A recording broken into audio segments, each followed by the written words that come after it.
Orang harus pakai narkoba untuk bisa tanam lalu nak. Aku menyandasi atau enggak nih lalu. Kadang sakinah itu. Minimal itulah yang kita peroleh ketika duduk di majelis taklim itu. Nah baiklah Bapak Ibu, saya tidak tahu persis apa kebutuhan Bapak Ibu karena tidak disebutkan juga apa temanya. Nah kita bahas saja sekarang surat An-Nisa ayat 42 ya, surat An-Nisa. Kita baca ayatnya. A'udzubillahi minasyaitonirrajim.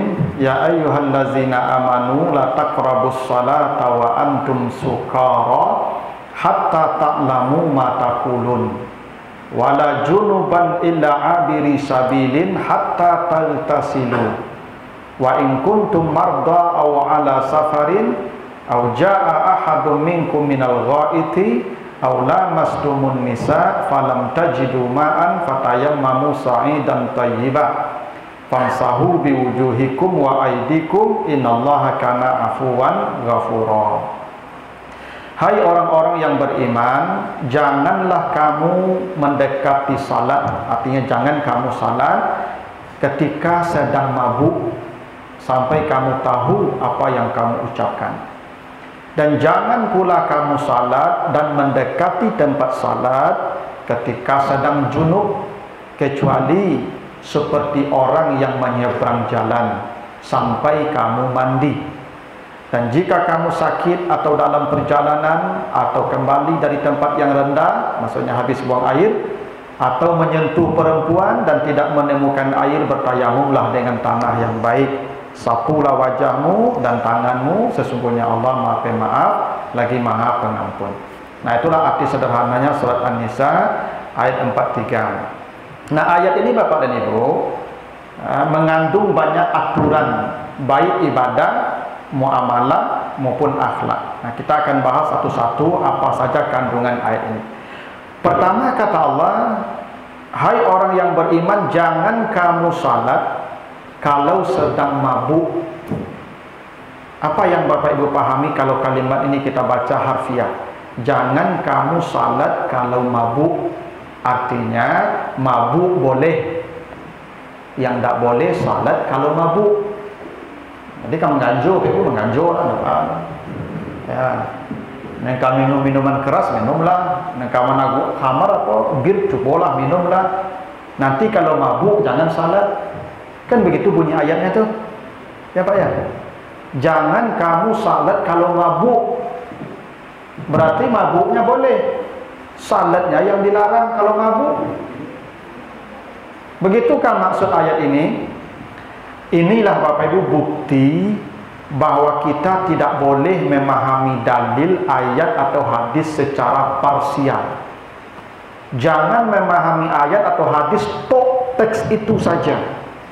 Kenapa? Karena ayat atau hadis dia punya hubungan dengan ayat lain atau hadis lain atau situasi konteks pada masanya. Bila kita memahami satu teks parsial, hanya tekstual, maka pemahamannya cenderung sempit atau bahkan keliru. Ada contoh begini. Ini hadis sahih yang saya tidak membantah hadis itu karena itu hadis riwayat Muslim. Apa kata Nabi? Khairu salatin nisa fi qa'ri buyutihinna. Sebaik-baik salat perempuan di rumah. Itu hadis sahih Pak ya. Begitu bunyi teksnya. Sebaik-baik salat perempuan di rumah. Tidak ada salat yang lebih baik untuk perempuan kecuali di rumah. Itu bunyi hadis itu begitu. Oleh sebagian kawan-kawan kita, hadis ini dijadikan dasar untuk melarang perempuan datang ke masjid atau musala. Kalau sudah dikatakan Nabi di rumah lebih baik, itu mengaju pergi ke musala, ke masjid deh. Kurang akal namanya tuh. Di rumah 100 ini dah, di masjid 80 nya, wala payah lo kamari. Itu kalau memahami dalil parsial begitu. Kenapa? Hadis itu tidak bisa dipahami sebagai larangan perempuan datang ke masjid atau musala. Coba kita lihat hadis lain Bapak Ibu. Ada hadis riwayat Muslim. Kata Nabi begini, khairu sufufir rijal awwaluha wa syarruha akhiruha. Wa khairu sufufin nisa akhiruha wa syarruha awwaluha. Sebaik-baik saf laki-laki yang paling depan, seburuk-buruk saf laki-laki yang paling belakang. Sebaik-baik saf perempuan yang paling belakang, seburuk-buruk saf perempuan yang paling depan. Terlepas dari makna teks ayat yang hadis itu, pertanyaannya, kalau Nabi mengatur saf perempuan, ada tidak perempuan salat berjamaah pada masa Nabi? Ada. Itu buktinya saf perempuan diatur. Walaupun Nabi katakan saf perempuan lebih baik di belakang. Jangan dipahami pula harfiah. Jadi ibu aku suruh ke belakang besok sadonya. Kenapa? Pahami juga konteks masa. Dulu masjid kok ibu tak mau dikini, tak berlampu loh, tak ada batih mau deko lah, lantai kasih saya. Tu maka ada sahabat yang meludah di masjid bagai dan pipis di sudut masjid bagai. Sehingga kalau jam 3 subuh, jam 10 malam kadang mereka semayang isya, bapusu-pusu ibu dakik-dakik ke apa-apa semayang, tak jadi apa-apa semayang mereka. Karena itu ibu-ibu di belakang safnya. Karena masa itu menuntut begitu. Tapi kalau sudah terbatas, laki perempuan tak akan bercampur, masjidnya terang, musalanya terang, maka saf yang paling baik ibu-ibu nih di depan nih, bukan di belakang. Sama juga hadis tadi. Kenapa Nabi mengatakan perempuan lebih baik salat di rumah? Lihat situasi masa. Dulu lampu jalan tak ada, musala, masjid jauh dari rumah. Ambo tahun 80-an Bapak Ibu, ketika ambo ketik-ketik mengawani nenek ambo pergi ke masjid di kampung Bapak Ibu, itu pakai suluh. Pakai lampu colok bambu go Pak. Tu bagi sabui palonya tu, minyak tanah tu ketonggiang tu, tu 80 Bapak Ibu. Bayangkan hampir balik abad yang lalu. Modelah situasi kehidupan. Ibu-ibu berangkat dari rumah jam 3 pagi sampai subuh sejauh tu, pulang isya jam 10 malam, banyak mereka menggaduh di rumah. Maka ibu-ibu lebih baik di rumah. Kenapa? Karena menjaga harga diri itu wajib, kehormatan diri itu wajib ibu jaga. Berjamaah aku sunatnya. Tapi kok masjid di sudut rumah, musala di sudut rumah, tarang, tak ada mereka menggaduh tu mengaji ibu di rumah. Di sekolah semayang lain. Atau yang di rumah itu ibu-ibu yang punya anak-anak balita. Ibu punya anak ketek-ketek, ya masih balita, jangan dibawa lo ke masjid, kamu salah, dipijak-pijak pada orang itu. Jangan ibu kurung lo di rumahnya, pas sembahyang ibu aku tinju-tinjuan di rumah, ibu masuk sumur mati, ibu dosa ibu. Jago anak tu wajib menjagonya. Sembahyang berjamaah ke masjid itu sunat, ambil yang wajib tu, kadang padon. Tapi kalau tak ada anak, lebih kadang-kadang anak kamu saji ibu leh, salah leh. Cucu tak urusan ibu dah. Ya, cucu jangan jadi alasan ibu nak ke masjid kamu salah. Cucu dapaknya, damaknya tu. Ya. Besok kau tanya sama Tuhan ibu, "Badak kamu salah ibu?" Cucu kamu tak bisa tinggal nyelambui ke malaikat langsung. Tayolah kamu tu. Ya. Tapi kau anak wajib, kalau cucu dah. Agen kamaknya, agen kapaknya ada urusan jawab. Nah, kau kadang-kadang pak-pak ibu kau sibuk saya cucu. Ibadah apa ke masjid, musola indah alasan cucu tak bisa tinggal. Hanya gugur dengan malaikat itu. Itu alasan.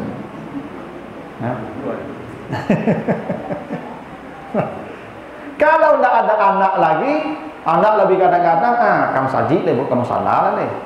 Ya, berlaku ketentuan di surah An-Nahl ayat 97. Ya, man amila salihan min zakarin aw unsa wa huwa mu'minun lanuhyiyannahu hayatan thayyibah. Siapa yang beramal saleh laki perempuan beriman, dia sama masuk surga. Ini berjamaahnya amal saleh sama nilainya.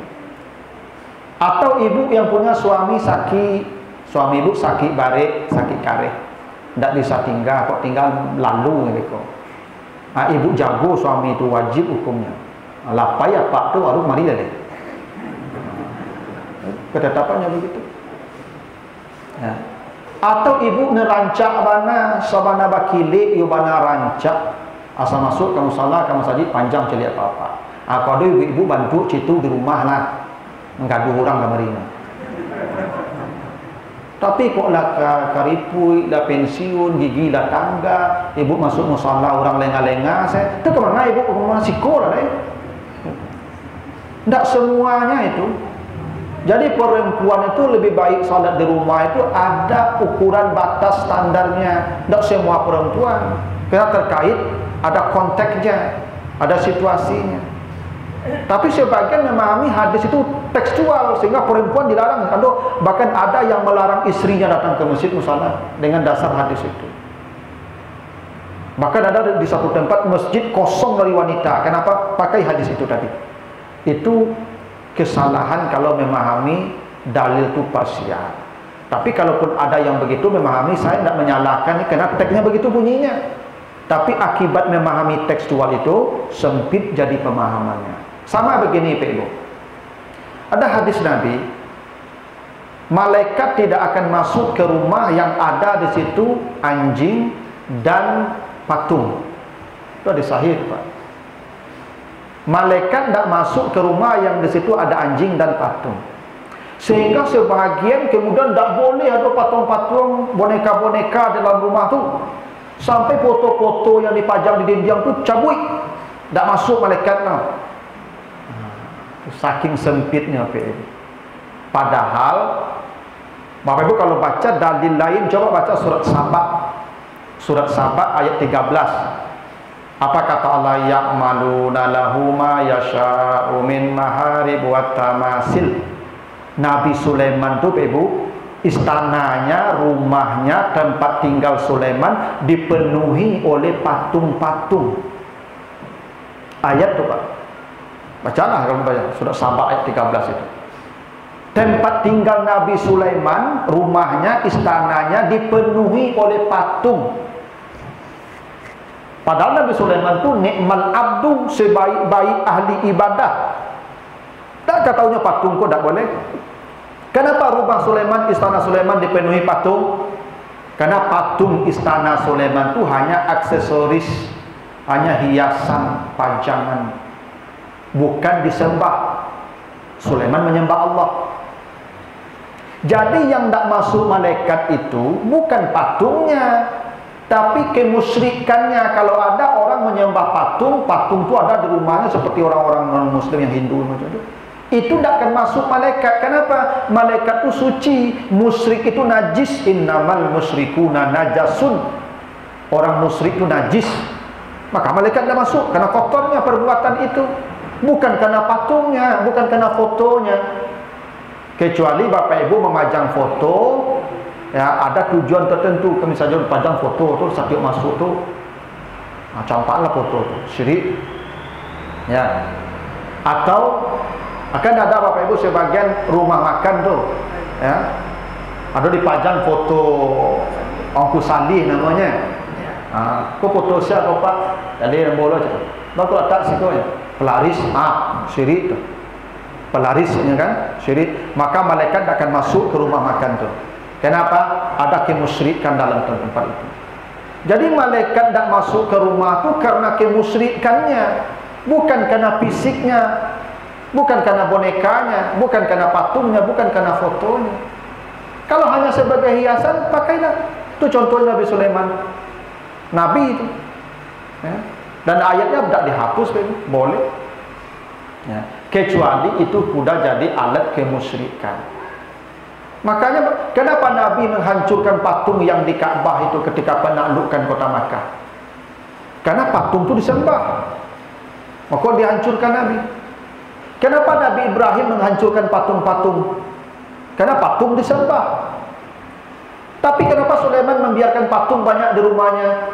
Karena tidak disembah. Tidak ada masalah kalau jadi hiasan. Umar bin Khattab ketika menaklukkan Mesir, ketika dia jadi khalifah, Mesir takluk. Di Mesir itu ada satu patung sampai hari ini masih tegak, namanya Sphinx. Ya, Sphinx itu artinya patung singa berkepala manusia. Sampai kini patung itu masih ada. Kalau pergi ke Mesir, ada patung itu besar.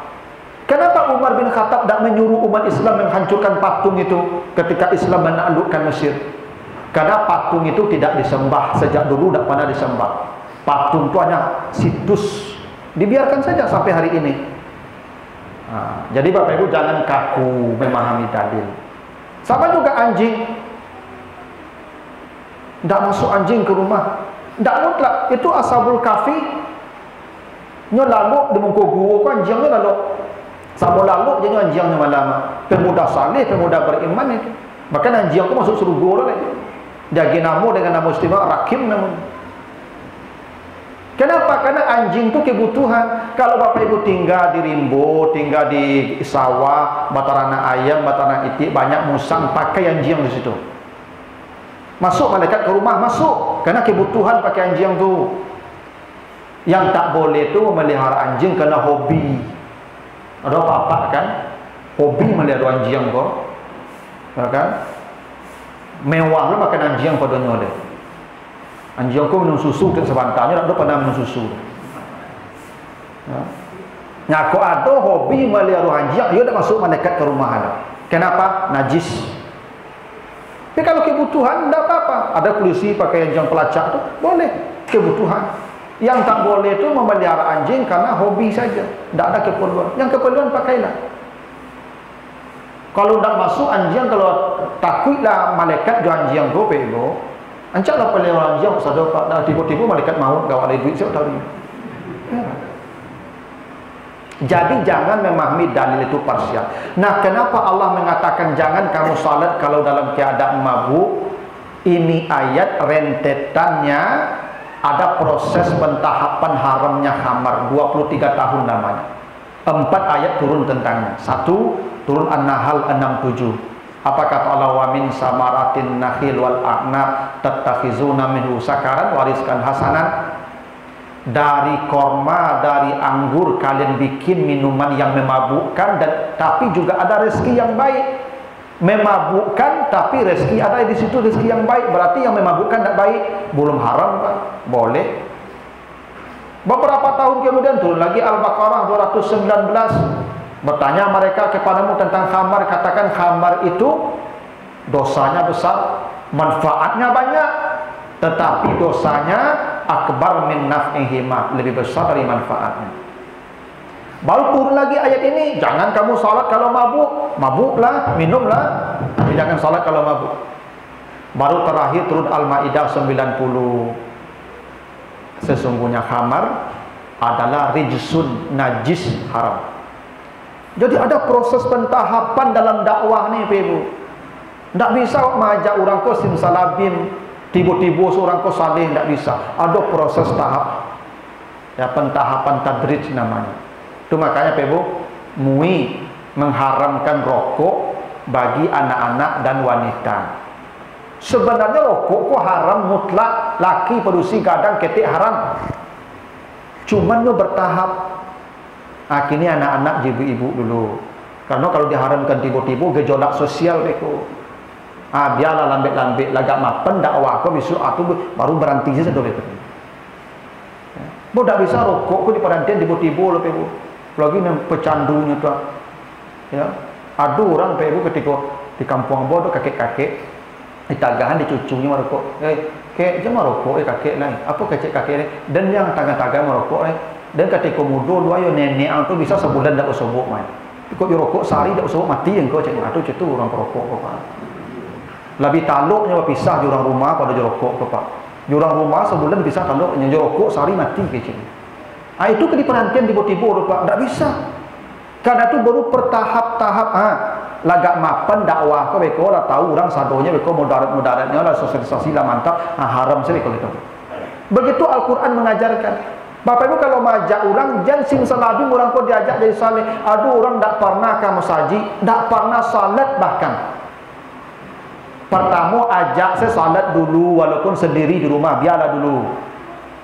Jangan orang kau tak pernah semayang, dulu dibuat ke masjid langsung. Subuh Jumaat lo sajadah langsung. Takkan semayang lagi panik memang cukup anak ibadah aku membadik macam. Perlu pentahapan Bapak Ibu. Nah begitulah ayat ini mengajarkan kepada kita. Kenapa Allah mengatakan jangan kamu salat ketika mabuk? Ini proses pentahapan dalam syariat.